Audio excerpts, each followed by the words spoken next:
finir vos market movers avec Netflix, Antoine.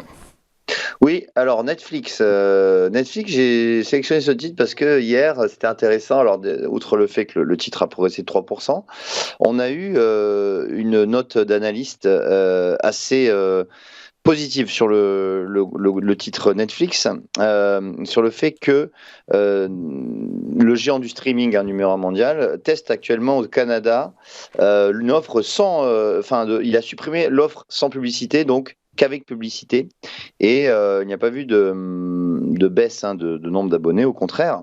Et donc, si cela se répercutait au niveau mondial, l'analyste qui s'appelle Oppenheimer, pour pas le citer, pourrait engendrer une offre, engendrer une publicité qui génère un revenu de 4 à 4,50 $ par abonné.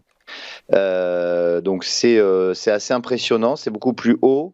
Donc après, évidemment, ça pourrait relever les recommandations, les prévisions de bénéfices par action, etc., etc. Par conséquent, c'est plutôt une bonne nouvelle pour Netflix, qui va présenter déjà dans très peu de temps ses résultats pour le deuxième trimestre.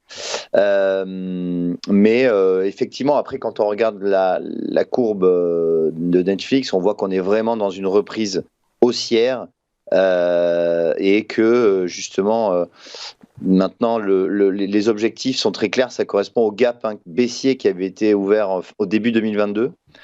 Voilà, donc on est toujours sur cette dynamique haussière sur Netflix. Dynamique haussière, dès lors, la résistance que vous avez en tête est à quel niveau?